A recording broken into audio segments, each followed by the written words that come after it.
Step into the world of power, loyalty, and luck. I'm gonna make him an offer he can't refuse. With family, cannolis, and spins mean everything. Now, you wanna get mixed up in the family business. Introducing The Godfather at ChumbaCasino.com. Test your luck in the shadowy world of The Godfather slot. Someday, I will call upon you to do a service for me. Play The Godfather now at ChumbaCasino.com. Welcome to the family. No purchase necessary. VGW Group. Void where prohibited by law. 21 plus. Terms and conditions apply. Oblivion to...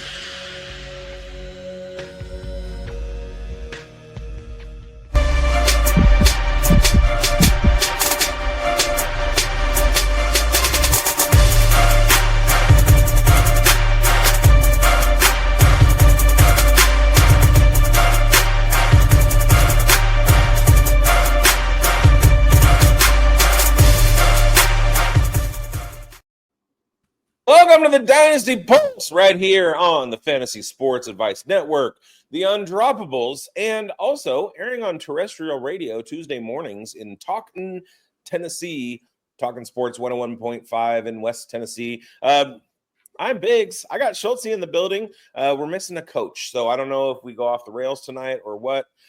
We got Mike Grindberg here, and we got Chev Sanders, illustrious as always. And tonight, we are very pumped. We're welcoming back a very good friend of the show, a very good close friend. He's been on my show. He's been on this show. That's Joe Kuvetakis of the Undroppables at KUVT over on the tweet machine. And this is his third time on the show. He came at us last year with the best ball stacking strategy. It was so good. We're not going to talk about that tonight, but you all should kind of go into the archives, check out that show, use that in your best ball drafts this year. Joe, here we go.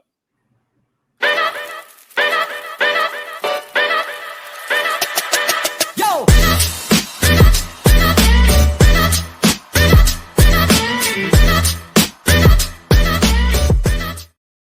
Dude, I was just grooving to that intro music.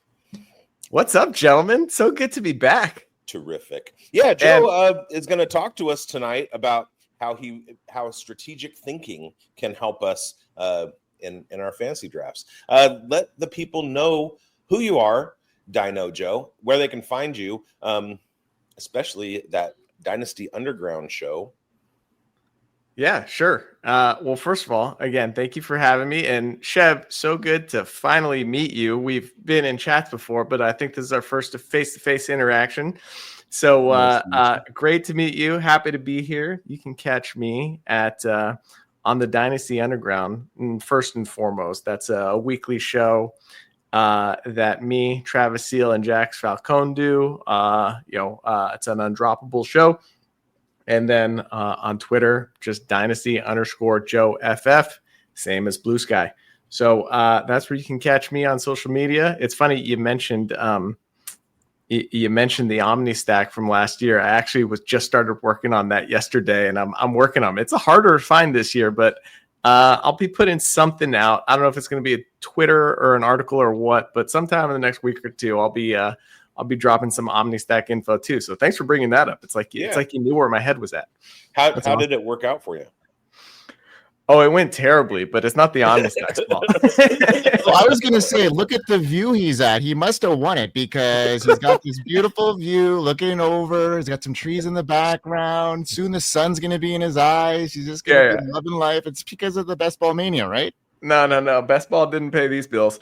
No. Last year, I would say the big mistake I made that I think everybody made was just going way too far into the zero RB world in a year where no running backs got hurt and running backs absolutely dominated. And, there's like the wide receiver apocalypse. So I think that was probably a big part of it. I do have some tweaks, and I'll be commenting on that just to make these teams a little bit more durable. But,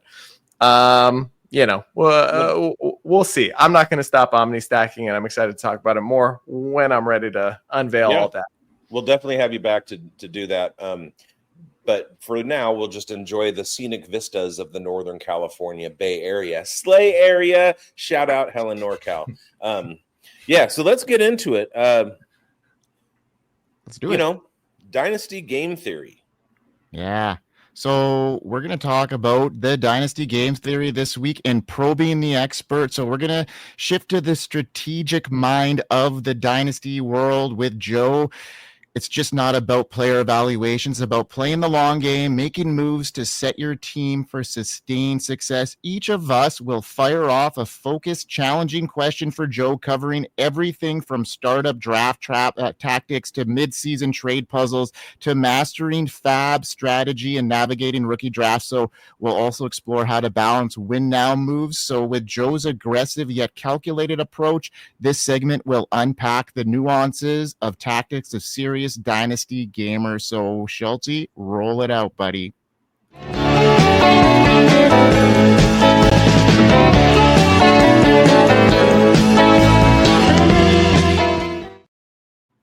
All right, Chev, what's going on, my man? You're up tonight with our first question. How you doing, buddy? Well, I'll be only referred to as my formal name here, Rhino Joe.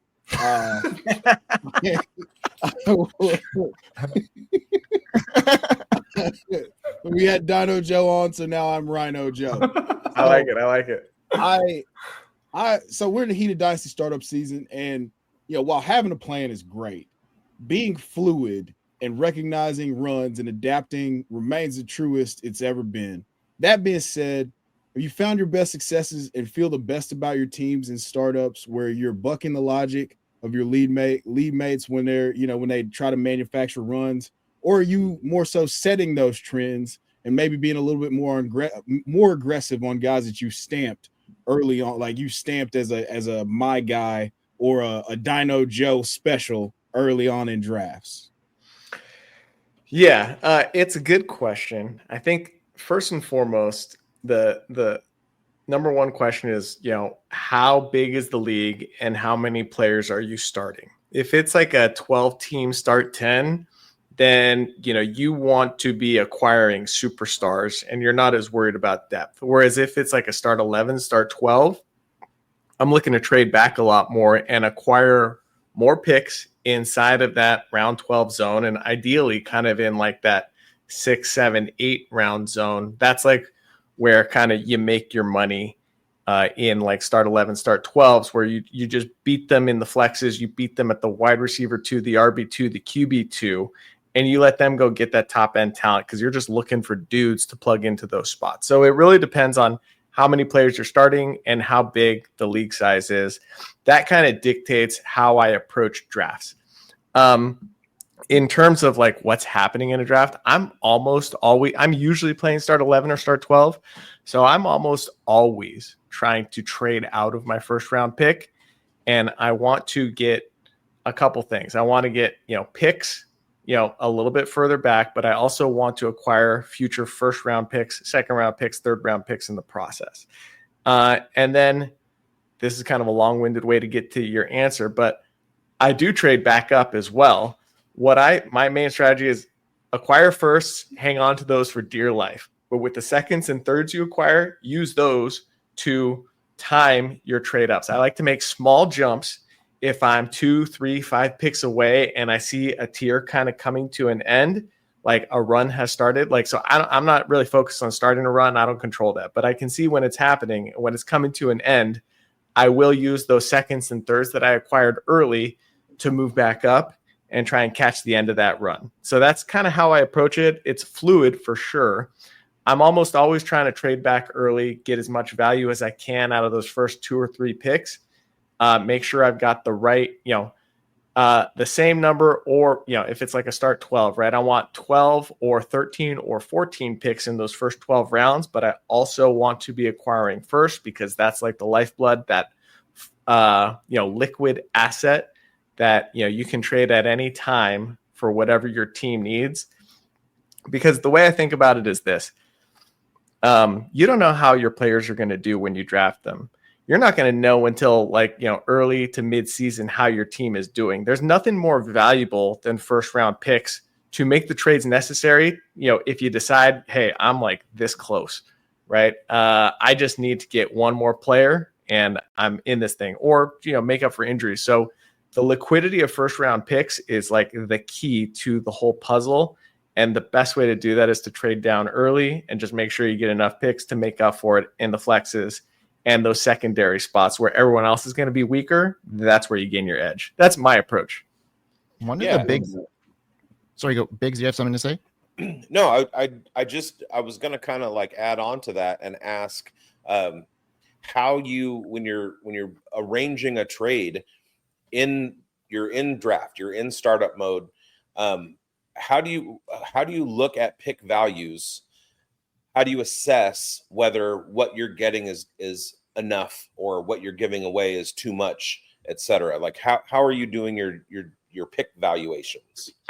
Sure. I think just a general rule of thumb that you should stick by in startups, let's just keep it to startups. It's like, if I'm moving out of the first round into the second round, right? Then I'm usually probably getting another pick, like say their third round pick, but I'm giving up my fifth. So you move back one, but you move up two. That's like a general rule of thumb that I don't think anybody in any dynasty league that kind of has any experience is like really going to balk at. You can kind of work the margins here and there and play a little bit at the beginning and end of rounds, but like move down one, move up two later is a good rule of thumb just to make sure you're not getting, fleeced. I've found, especially in the last 2 years, people are, have kind of gotten wise to people moving down in the first round, and they're not really willing to pay up. Everybody's kind of adopted that strategy. So I've kind of adopted like this, I don't know, for lack of a better term, a couple weeks ago, we were talking about this on the Dynasty Underground, and I called it Be the Guy, which is basically like a rope-a-dope. Like, you actually trade for lesser value. You lose that trading out of the first round intentionally. Just make sure you get a first round pick and make sure you're getting a pick kind of in the first half of like the first 12 rounds in return, but lose the trade. Make it even almost so that people think you just did something stupid. Now they see you as a trade target and they start coming at you for stuff. And as you go on and as scarcity becomes more real, you can start squeezing them for more and more and more, because the moment you get a first round pick, the moment people see that people are trading first round picks, it becomes an arms race. Now they're like, oh man, if I want to compete this year, I got to start trading first round picks. Who will trade me their pick for a first round pick? I know this guy will. So you become that guy. And then later in the draft, when you've acquired 2 or 3 first round picks and you've already established yourself as like the trade candidate, then you become the dude. And what I mean by that is like, you are the market maker. You are sort of like the trade broker, right? So you get all the information. You know who wants to trade. You know what they're willing to trade. And now you've got this piece of information over here, this piece of information over here, and you can move back and forth in the draft really easily once you get a feel for that. And you can do that in a startup with a bunch of people you don't know just by feeling them out early and then just keeping, your finger on the pulse of your league mates throughout the rest of the way. He said the title. He said the name of the movie in the movie. So dress like a fish, but be the shark. But you know becoming the trade capitalist, if you will. You actually answered my follow-up question to you really well in this last part here, because I was going to talk to you about, you mentioned earlier here, getting those lucrative 6th, 7th, 8th round picks, trying to trade into that. But people are savvy that now. They know what people are doing. They see a lot of value in that. And now people are getting that savviness. And now you just kind of explained to me how you would maneuver around that, make a trade that may not be beneficial to you to give that aura off. And I think that's a genius move. And you set this stage for something much more bigger down the line, where you're really just giving the bait and then catching the real big fish down the line. Yeah, just a real quick example. I'm in a startup right now. I'm pulling it up. Hang on. But basically what I did in this one, I drew the 105.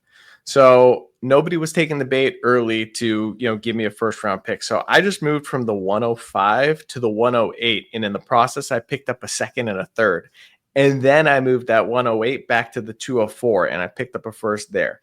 Right. And then I traded my 210, which was like my original pick, if I'm not mistaken, for another first. But then I used that 2 and a 3 to move into the 301. So I ended up with like Bijan, 2 firsts, and Trey McBride in the first 3 rounds. But so small moves. If nobody's taking the big move, just do a small move back. They'll give up a second. They'll give up a third. And then just wait for things to start going. They will start going. Just keep your finger on the pulse. I did it again. I'm sorry. Yeah, we're going to keep going. All right. Well, I got a question for you here, Joe. So we always hear that Dynasty isn't just about player values. There's a real edge in reading your league mates. I guess you touched base a little bit on this already. How much of your trading strategy leans on understanding their psychology, risk tolerance, or even just getting to know what they're prone to tilt after a couple of injuries? So what type of circle wagon do you do when a contender loses a stud, or panic buy when a rebuilder gets antsy and wants to win a deal before the deadline? Can you walk us through a time when you exploited that kind of emotional window to flip a trade in your favor? Yeah, so I guess we're talking about the spirit of this question is basically like in season, right? Yeah, exactly. Yeah, so 2 things. I think one, it just starts with like where's your team at? And then it's where's their team at? Are they like a contender that just lost like their star player? Then you can probably extract a lot out of them because they'll feel like, hey, I'm this close. I'm the front runner. I don't want to like lose this season because the rest of my team's pretty good, right? So I will make offers to them. If I'm not a contender, like a lot of times if they lose that player, I'll just go try and trade for the injured player. Right. And I'll do that even when I am a contender. I got CeeDee Lamb this last year in 2 leagues when he had that injury late in the season. And I traded, healthy players for him because I was just like, the value of CeeDee is greater long term. So I don't know. It's kind of a case by case thing. Where is your team? Where is their team? I wish I had a better answer for you, but you really just got to think critically about, what is beneficial to your team long term. I tend to always just be targeting younger guys or guys in their prime and or just getting the liquidity of those first round picks whenever I can. And that's something that never stops. If I'm first place team or if I'm last place team, I'm always trying to get first somehow. Anybody with a follow-up there? And we had Matt Kelly on a couple weeks ago, and he was talking about acquiring backup quarterbacks and handcuff running backs. Try and get those thrown into the trade whenever you can, and just stack all of the backup quarterbacks that you can. Oh yeah. And yeah, both. I agree on both counts. Like always just try and get, we call it, affinitively call it the chalk squeeze at the Undroppables, right? It's like whatever the offer is, just get just a little more. Just throw a third in there. Just throw a fourth in there, because then you can use that marginally. You can use those to step up, right? It's the same thing as I was talking about in startups. You can do that in regular season too. It's like if you're not sure, just say, hey, listen, I'm close. I'm kind of interested, or it's not really doing anything for me. I need just a little something more. Just give me a fourth and you got a deal. Give me a third and you got a deal. And yeah, I try and do that every time. Sometimes if it's too good, I just smash. Yeah. I mean, if the other person is starting the conversation, sending the offer, most of the times they're going to bite on that little bit of extra. Absolutely. You have to always assume that their opening offer isn't their best and final. So there's room for conversation. Just don't go. I'm also a big believer, like, don't go too far, right? Don't make it so that they don't take you seriously and they stop coming to you, because again, you want to be the dude that they come to for trades. So always make it reasonable and then just try and squeeze a little bit more out. Yeah. Ooh, all right. Yeah, brother. Big's got a question for guest. I do. Joe, you and I have played in a few leagues together, and I wanted you to explain your strategy of absolutely blowing utilizing your entire FAAB budget for the season during the first waiver period. What are some of the cons that you notice if that's your deal, and what are some of the advantages that first, like, post draft waiver wire hit and your FAAB is gone the next day? Like, what? Well, sure. Let me give the people a little context here. One of them, you're talking about the Dukes Classic.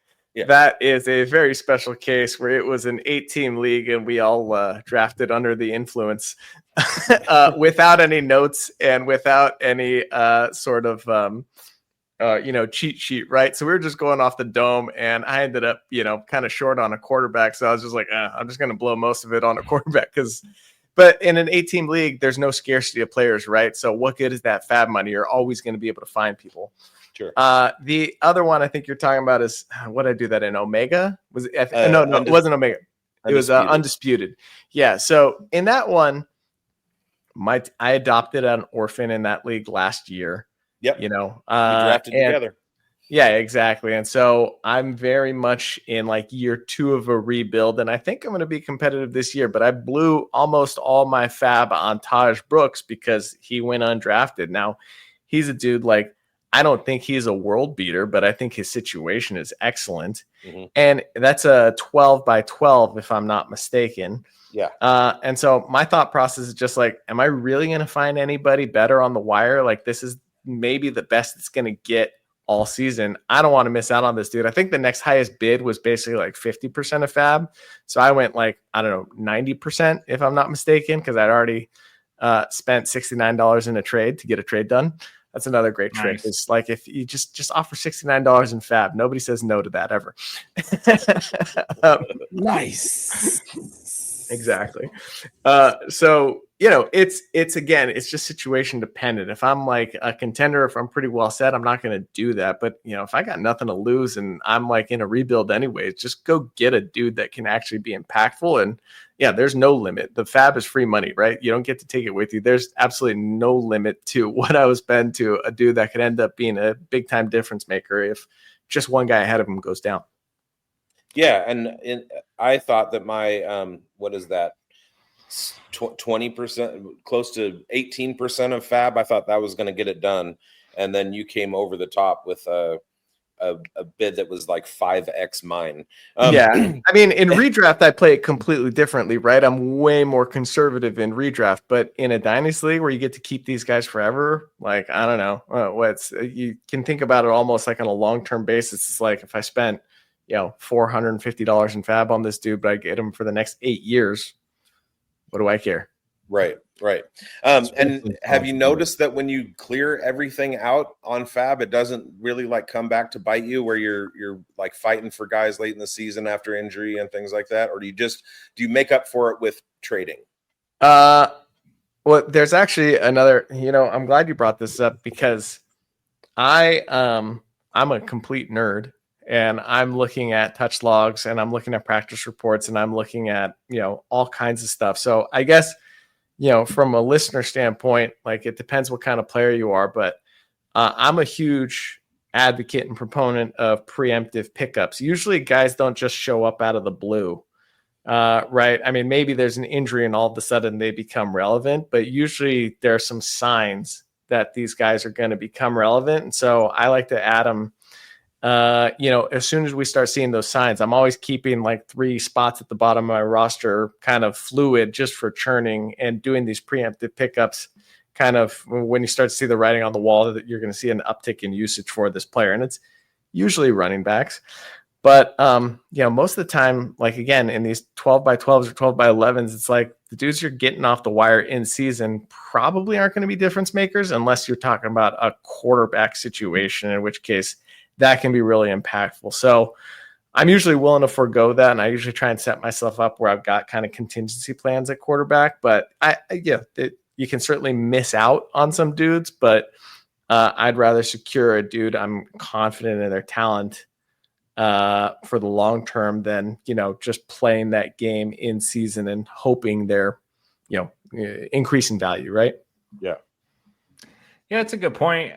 FAAB is something I've never admittedly been the greatest at as a fantasy manager. And oftentimes you do find yourself with some leftover at the end of the season. Like you mentioned, it does you no good. Like, it's not rolling over. It just goes away. So I think I'm going to start being more aggressive with mine, especially going after a talented, like you, chasing the talent, like you mentioned in Dynasty. You get that guy forever. And if anything, you can move him later. And that, whatever you're going to collect in a trade is going to be worth more than, some FAAB money. Now in redraft, I think you're right. Like, you do kind of want to hold back a little bit, because in redraft, you're going to get that running back who's going to pop in, that backup quarterback who's going to help a team win a championship, but then go right back to being irrelevant. So I like that aggressive nature in Dynasty, and I think I'm going to tune into some of that. Yeah, and not only that, birthday candle. Yeah, exactly. Not only that, but like, most leagues you can trade for FAAB too, right? You can just churn some guys at the bottom of your roster that you're not actually going to play if they don't fit your build, and go get some FAAB if you're that worried about it in season. But I have not really found that it's hurt me all that much. And I'm in dynasty leagues, especially deep dynasty leagues, you're better off like right after the draft, I think is the best time to strike. Yeah, well, exactly. Because honestly, at like with so many deep benches in Dynasty, it's rare to find a guy like that. So, some of these guys popping up right, at the beginning of the season is when it happens, and it's a right time to strike. And I use a lot of my FAAB aggressively early, even in redraft, because by the time midseason happens, I'm already in a position where I know if I'm going to be there or not, and I'm making trades to get myself over the edge. My FAAB is long in the mirror, and I've gotten, one of the Kyron Williams or the James Robinsons of the past, or the Puka Nakuas that came off. They're on my roster because I blew it all early to make sure I got that one guy that is going to year after year become the league winner. Right. Yeah. And not only that, but I mean, if we're talking about it from a redraft lens, right? If you get a guy after week 1, you've got them for 16 more weeks. If you go and spend, half of your FAAB in week 8, well, now you've only got them for half the season. So which one did you more good, right? The longer you have them on your team and they're worth the roster spot, the better off your team is. Yes. That's that talk. That's what I like. I'm a spend it early kind of guy, just because, you see, like you said, there's diminishing returns the longer that you wait. Now, you do want to leave a little bit left in the tank, or you just want to be active right after, from a redraft perspective, obviously. Be really active after the draft, just waiver as quick as you can to try to be early to the party. Because, honestly, you're turning over that last spot. In redraft and dynasty, you should be turning over the last 1 to 2 spots on your roster constantly, just trying to unearth a diamond. So, absolutely. Yeah, I think that's, I love that you said that, because it just feels like someone, like I will, in most of the leagues I commission, I'll use most of my off-season budget up, because I'll reset it once the season starts. And so I'm going to use most of my FAAB like right after the draft, like you said. Yep. The rookie draft, that is. Totally. All right, Schultzy, it's time to hear from our sponsor. We are here. FantasySportsAdvice.com, offering the best fantasy sports social media platform. Why join endless Discord communities or the trolls of Reddit? Fantasy Sports Advice is a community designed to help you win with 24/7 support. Go to FantasySportsAdvice.com and become a pro member for unlimited access. Again, go to FantasySportsAdvice.com today. Yeah, let's do that. Now, Schultzy, let's hammer off one of your questions here, bud. All right, first off, I want to say we got Rhino Joe in the house, and he's gone for the old Bayou spelling, which makes sense because he's got the South Central Louisiana State Mud Dogs jersey in the background. You see, it's a triple entendre. And then we got some Jack Beshlove, former LSU tight end, in there too. That's impressive jersey knowledge right there. Holy cow. That's funny. All right, we got I'll do a little bit of we haven't touched on any like specific players, so I'll hit a little bit of that, but also tied into like the dynasty game strategy as well. But recently you tweeted about Rome Odunze and how he is the cryptocurrency of wide receiver values, and I love this. It is spot on. So right after the Bears let Keenan Allen go, everybody was in, right? Mark him down for the big slot role. This guy's gonna eat. Like, everybody was in on Rome Odunze. Well, they go out and draft Luther Burden, who's probably going to take the slot role, and everyone was like, whoa, now we're backing off again a little bit here. A couple weeks later, Ben Johnson's saying some praise about Rome Odunze, and everybody's right back in. So I guess for me, where's the needle right now for you personally on Rome Odunze? Also, where do you see his value ending up by the time the season rolls around? And for the strategy here, when is the time to strike on a scenario like this? Whether you're buying or selling, are you aggressively trying to do it like, off the emotional reaction of this stuff, or are you playing the long game with some of that? Hold on. Before you answer this, Joe, I saw you crack your neck twice here. So I think you're bracing yourself for the long haul here. So I'm really interested to see what this answer comes about. I always crack my neck. I hate to just be like, oh, buy low and sell high, right? Like, that's not like super useful. Like, no kidding. It's like you want to be able to see the writing on the wall and kind of act beforehand. And I don't think any of us saw, especially after they drafted Loveland in the first round, I don't think any of us saw the Bears taking Burden in the second round. And then, right when that happened, which you couldn't have possibly known about, like, your sell window was probably gone and people started freaking out. And in that situation, now he's become undervalued. So I'm not selling at that point. Some people, I guess it depends on the type of player, right? For some assets, it does make sense to just sell low and get out. And for some assets, it makes sense to buy high and hold. But like with Rome Odunze, it's like, listen, this guy was it's not only a first round pick, a top 10 pick. That's incredible draft pedigree, and receivers that are drafted in that range are usually hits ultimately. So he just was a clear hold to me. And do I wish I had sold before the draft? Sure. I think that's kind of when we started to see a peak in his value post 2024 draft, which is probably when it was at its highest. But, with an asset like him, kind of a blue chip player, like maybe, the underlying metrics aren't good. That first year was not good. And usually that doesn't turn into a super elite player. So if you can get something to like a mid first round pick out of him, yeah, go ahead, sell if you're feeling uneasy about it. But if you're selling him for, I don't know, late first or an early second or anything like that, or equivalent value, I'd say you're better off just holding and wait till he has a big game or two, because we don't know how this is going to play out. We have no idea, but right now it's just, to me, he's a hold.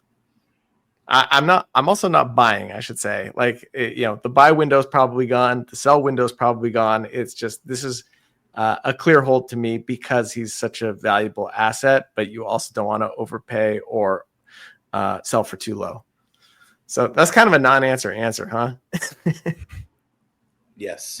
It's the truth, though. It's the truth. I mean, we're living in a world where it's much less like what's actually happening and just based on vibes. And Twitter will tell you, the Twitter X sphere will tell you, hey, Rome Odunze is dead. Go buy Rome Odunze. And then you go talk to somebody that has Rome Odunze, and they're like, bro, he's a top 10 pick last year. He had 100 targets in a broken offense. He had, the second most unrealized air yards. Excuse me. Yeah, that's right. The second most unrealized air yards. I'm looking at it right now amongst all wide receivers.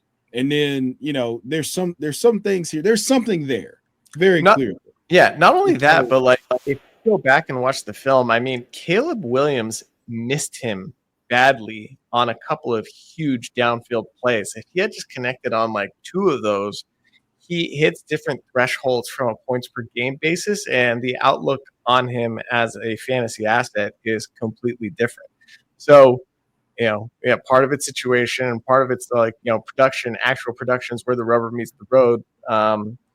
That's usually right, but I'm just willing to take the bet or, hold on to the asset with a guy like Rome because of the pedigree, and the situation is still good. And, DJ Moore might not be long for that team. We'll see after this year. And maybe Caleb Williams sucks and they're all going to be terrible. We don't know, but the bet on talent and the bet on first round top 10 pedigree is, usually a safer one. DJ Moore is there for 2 years. He's uncuttable with that contract for at least through 2026. Hey, you can do anything you want to if you want to bad enough. Sure. And Chev, who's first on that list? Was that Trey Tucker? Most unrealized air yards? Unrealized air yards? No, it's Calvin Ridley, actually. Oh, I was going to say it's got to be Trey Tucker. No, it's just Trey Tucker's the king of wind sprints from 2024.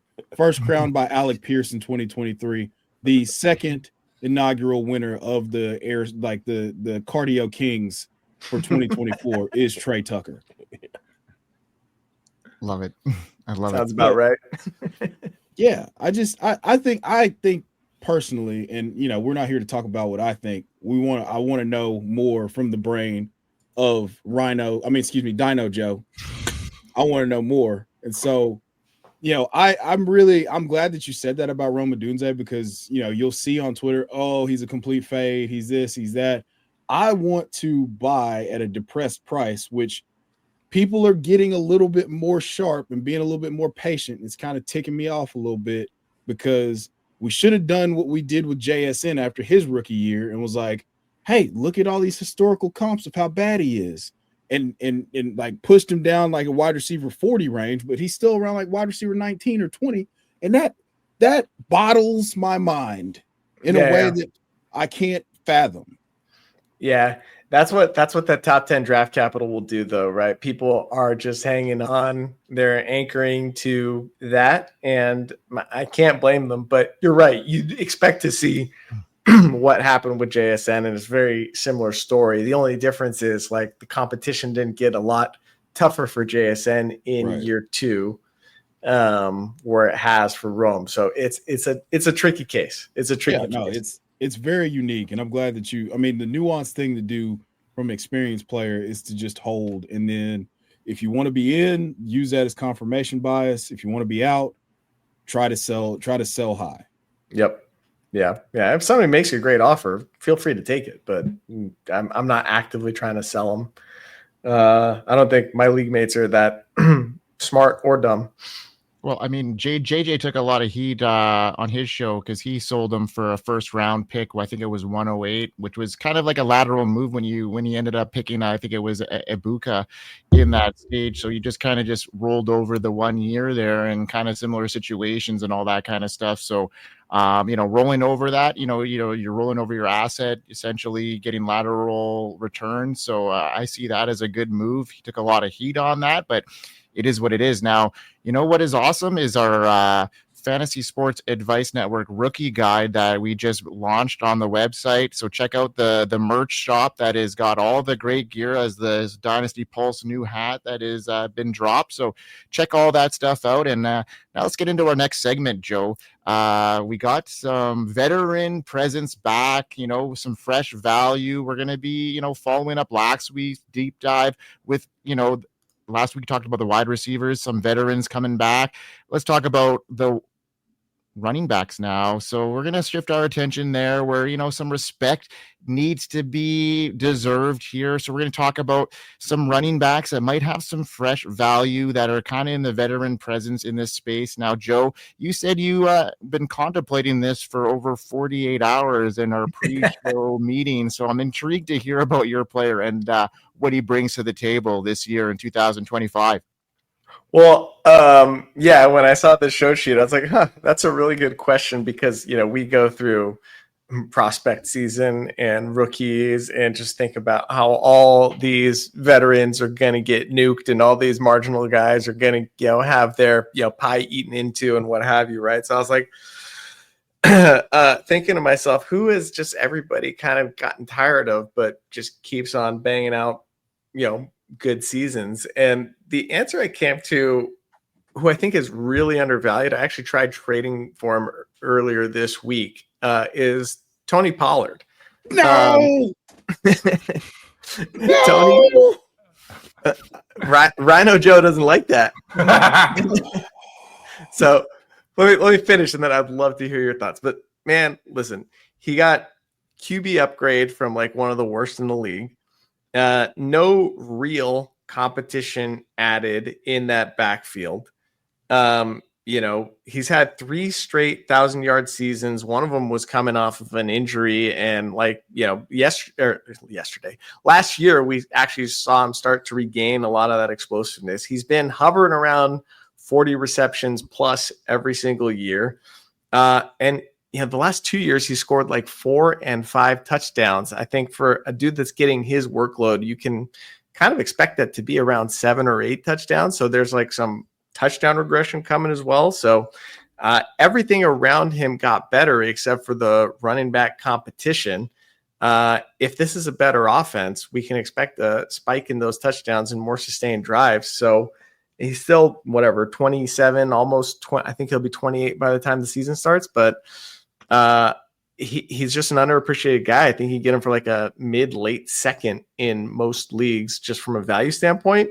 And he's somebody you can plug in for any week he's playing into your RB2 or any of your flex spots and get pretty consistent production.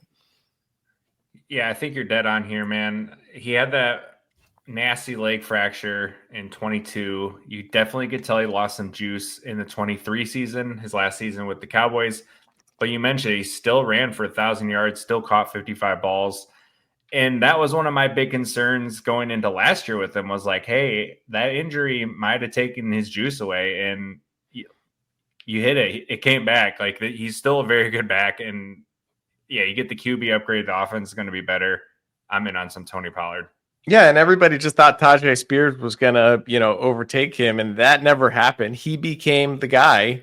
And the running back that Callahan and that offense trusted more often and just used Spears to spell him. So, at any running back's an injury risk, but he's, kind of consistently gotten on the field no matter the situation and, stayed on the field pretty darn well and produced at every turn, regardless of if he's recovering from injury or just in a bad situation. Totally. He stole your guy, didn't he? Their Chev. Is that what happened? Yep. Yeah, okay. I thought you were disagreeing with me. He's just gonna have to pivot. That's all. All right, Schultzy. Let's get to your guy. I'm a big. I'm a Titans fan. That's a Corey Davis jersey back there. Oh, nice. Love it.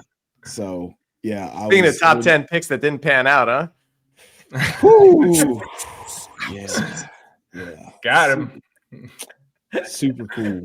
Hey, Schultzy, you shut your mouth. You drafted Justin Blackman in the top 10. Hey, you know what? That wasn't a talent issue, my friend.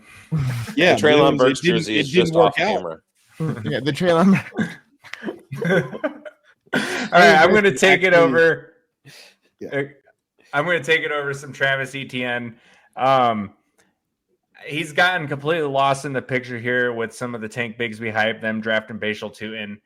Now there is going to be some trade rumors looming here. And if he gets traded, that's a plus for him, dude. This offense last year was a mess. The offensive line was garbage. Like, he just couldn't get anything going. He was coming off an RB3 season, and the production last year wasn't great. And I think a lot of people are soured because of that. I'm looking for him to bounce back this year. Even if he gets traded, even if he doesn't, like, this Liam Cohen run scheme is going to boost the run game for the Jags. You saw him take the Bucks from like 30th to, I don't remember, top 10 or whatever it was. But the run game was explosive last year for the Bucks. You're going to see some boost here for the Jags run game. Now, the O-line's going to roll over 3 new starters, potentially 4. And this is being molded by a new regime, being molded by guys brought in by Cohen. So, yeah, I'm looking for a run game boost here for the Jags. And I don't know if we're necessarily – I know everybody loves to say the Bucky Irving situation with Bashal Tutin. I don't know if it's going to come that quickly, given the fact that you might have Etienne and Tank in front of him still. But Travis has 1 year left on his contract with the Jags. So even if he doesn't get traded this year, he's going to be somewhere new next year. And I think that's just going to be good for him. Hopefully it's going to be on a team like, a competing team. Commanders has been a big spot people have wanted to see, and I think he'd smash there.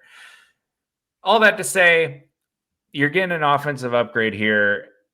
And then I'm just looking for him to have that bounce back season. He only had 2 touchdowns last year. Like, that one's going to jump back up.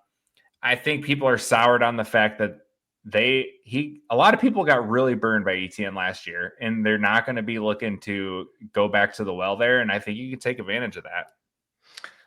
Leave it to the Jags fan to bring up Etienne, but I actually agree Absolutely. with you. I thought about him for this list too, because he is, I think, drastically undervalued. Even if he does get sort of buried by Tutin, which I don't think that's going to happen because Tutin is a pretty raw prospect. I mean, there's the fumbling issues, which have already, shown themselves in OTAs. But I also think that his game is a little bit messy, right? He's got a lot of jukes, and his athleticism is unreal, and his moves are unreal. But I think it could drive coaches a little bit nuts the way he over jukes in the backfield and doesn't just cut and go. That could land him in the doghouse. There's multiple things that could land Tootin in the doghouse his rookie year, which would give plenty of runway and breathing room for Etienne to kind of regain some of that old form. But, he's like, two-way go is a term that's used often in trading when you're getting two outs instead of, for one asset, right? It's usually like a draft pick and another player. But Etienne as an entity in his own right is like a two-way go too, because he could, return value just based on how low he's going this year. But then also in a new situation next year, to your point, he could drastically rise in value. So this is one of those buy lows. It's like an asset that nobody really wants to touch, that it's clear. I think it's going to stay low, and a lot of people might not be patient enough to wait, but I think you're right on, Schultzy. Yeah, I think if you're a competing team, you can go get him for a second. You can go get him for a third and a lower end player, and yeah, that's a trade I'd be in on. Love it. Now, Biggs, who's your guy? Well, I was kind of waffling back and forth between a few of them. There are a handful of veteran running backs who are the lead back in their room, and their team did not invest any draft capital in a backup. But I'm going to go with James Conner. We just talked about him on our fantasy forecast show about being wary of him. He is a 30-year-old running back. He's been in the league for 9 years. This is his ninth year, and he hasn't put together more than one. He's never had more than one season where he's in a row where he's played all games, right? But here's the thing: Arizona loves him. They went and they signed him to a 2-year extension, so they think that there's some tread on the tires still. And then they do have a backup in Trey Benson, who they had in the building when they gave James Conner his extension. So they already knew Trey Benson was there. So what incentive do they have for kind of thinking that Trey Benson is going to take over that backfield in the next couple of years? I don't think it's going to happen. I love Trey Benson. I have a ton of shares, but the Arizona Cardinals don't see him as a threat to James Conner's job. Over the last couple of years, he's had 250 and he had 249 fantasy points last year in 16 games. He finished as RB11. That's a very good spot, especially if you are you're in a startup draft and you trade back to get some value. You grab somebody and then you can fall back and grab James Conner. He's had over 200 carries the last 2 years in a row, over 1,000 yards the last 2 years in a row. And last year he had 55 targets and over 40 catches. So it's not like he is a dead spot in the receiving game. I think if he's returning RB1 talent, where he's being drafted is absolutely a steal. Yeah, I love that take too. I really I was just talking about this the other night. The episode of Dynasty Underground should be dropping tonight or tomorrow, but I was just talking about the Trey Benson thing, and I was arguing with Jackson Trav, and I was like, guys, Trey Benson didn't carve out any sort of role in his rookie year. So as high as we were on him last year, and he was like the second or third running back drafted last year, that's out the window now. James Conner is entrenched, and short of a James Conner injury, he ain't going away. He's trusted, and Benson is not. So right. I completely agree with that take. And he's also the perfect dude to take in a startup, because you can get James Conner in the 10th round or something. He could be your sacrificial RB2 or even RB1, hero RB. And then you just take, a bunch of rookies in rounds 14, 15, 16, waiting for one of them to pop, and you just ride James Conner until the wheels fall off. So he's the ideal dude to grab as just a plug and play RB2, borderline RB1, while you wait for maybe more explosive options to, carve out roles. But, it ain't Trey Benson yet. Maybe he's gotten better, and maybe he'll be the game will have slowed down for him a little bit, and we'll kind of see his full blossom this year. But to Biggs' point, that 2-year extension tells you everything when they had the cheaper option already in the building. Yeah, he in the Grindberg Invitational startup that we're in the midst of, he just went in the 10th round as the 1009. Mm-hmm. Yeah. All There right, you Chev. go. Damn, I'm good at those startup values, huh? There you go. Do you want to round the show off? We're almost at the time here, so let's talk about your player, and then we'll let Joe talk about what he's doing these days. Yeah, it's Alvin Kamara. I mean, we all know that initially it was Tony Pollard, but same brains, rhinos and dinos think alike.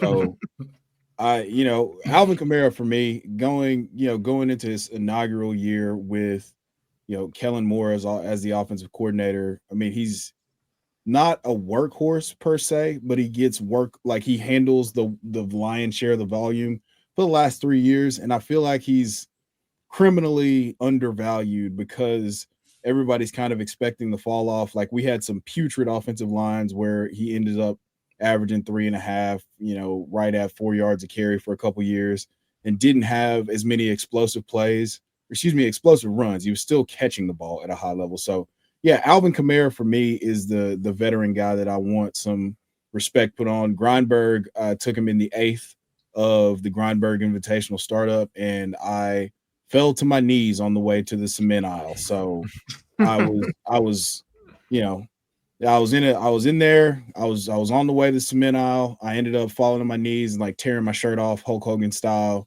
And they were like, "Sir, what are you doing? Why are you doing this?" And I was like, but you don't understand what Grindberg just did. And then the security came, and it was real weird. So yeah, Alvin Kamara. That's awesome. I'll get in my guy too, because I think we might have some time here. But why don't you comment on Alvin Kamara there, Joe? That was awesome. I mean, I've been a Kamara truther from day one. He just keeps pumping out big reception seasons, and actually, like the last couple of years, particularly last year, I think we saw him get the most rush attempts he's ever had. So, yeah, you're not going to get any argument from me. That dude's contact balance still looks elite. And as long as he's got that superpower, he's going to be a relevant running back. And that's always the thing that's made him special, is that contact balance and his receiving ability. Neither of those have gone away. And with a rookie quarterback, I imagine there might be, more dump offs than your typical year. No, or a rookie quarterback or Spencer Rattler. There's just going to be some dump offs. Yeah, either way. All right. Well, I'm going to talk about my guy real quick, and that's CMC. And, he had an off year last year. He was injured for most of it. But, I was worried about him, coming back from the injury, what San Francisco would do. But they did nothing but offload some of their, backups there. Jordan Mason is no longer there. Elijah Mitchell is no longer there. They brought in Jordan James, which, could spell him for a little while. But, Isaac Garendo is the main backup. And it looks like, without Debo there, they're going to open things up. They're going to ride Christian McCaffrey till he's done. And I think you got another season or two of high impact play from him. He may not be RB1 overall, but I still can think he's going to be flirting with the top 5. And where he's going in startups right now, where he's going in redraft. I mean, maybe not in redraft at this stage if he's still going in the 1st or 2nd round. I think there's optimism here in buying him or drafting him at, cost in Dynasty. And I like his bounce back here, and he's going, in a good range, and he could very well, turn things around and be the number 1 overall guy. But I'm not expecting that. How many guys can you get at the end? Let's say redraft or best ball. How many guys can you get at the end of round 1 or beginning of round 2 that can give you 27 points a game? The answer is none. Right? He's such a unique value proposition. I mean, in redraft, I think it's a no-brainer. Yeah, maybe the wheels fall off, but he's worth the bet. In Dynasty, it's a different story, but he's definitely worth a flyer if you can get him on the cheap and you're in a win now window. That's exactly the kind of guy you want to add to get you over the hump. There you have it. All right, bigz. Before we let you sign off with everything, let's get Joe talking about what he's doing right now with the Undroppables. There's a lot of awesome stuff going down there. I know he was a big part of helping with the UN score and his show going on right now. Joe, tell us what you got going on. Yeah, I mean, that's the thank you for bringing up the UN score. I do think that's the best wide receiver model in the business. If you've had your rookie draft yet already, or if you haven't had your rookie draft, I still think it's worth every penny. It's $20. I wrote all the profiles. Our boy Jay Wood created the model. And this thing historically has just an incredibly high hit rate. Guys like Puka Nacua, it really likes Emeka Egbuka this year, right? It had Malik Neighbors at the top last year. So definitely go check out the UN model. You can find that on our website at the Undroppables. You can find me on Twitter, Dynasty_Joe, and please subscribe both to our YouTube channel where you can find this show and the Dynasty Underground. And please subscribe on all your podcast catchers.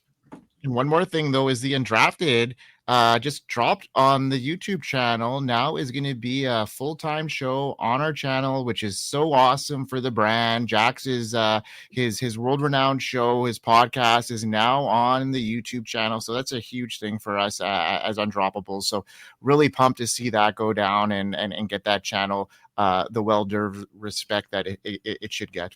There's one show that you guys are forgetting, and because of that, I'm going to become unhinged. And also shout out to Travis Seal, who is really doing working overtime, getting our YouTube launched and getting all that stuff going. So like we've got just this really awesome ecosystem going on in the Undroppables family right now. A lot to check out, and between the model and our podcasts, like I just think we're kind of the best in the businesses in terms of the Dynasty game right now, and thinking about the Dynasty game. Love it. All right, bigz. Hard agree. Harder agree. Well, that's going to do it for this show and this week. And we will be back next week with another show during another week. And we thank you very much for watching or listening if you're listening on the terrestrial radio. And we hope you win. Hope you win, folks. Peace out. Thanks, Joe. I hope you win. Thanks for having me, guys. I don't want you guys to. It is Ryan Seacrest here. There was a recent social media trend which consisted of flying on a plane with no music, no movies, no entertainment. But a better trend would be going to ChumbaCasino.com. It's like having a mini social casino in your pocket. Chumba Casino has over 100 online casino-style games, all absolutely free. It's the most fun you can have online and on a plane. So grab your free welcome bonus now at ChumbaCasino.com. Sponsored by Chumba Casino. No purchase necessary. VGW Group. Void where prohibited by law. 21 plus. Terms and conditions apply.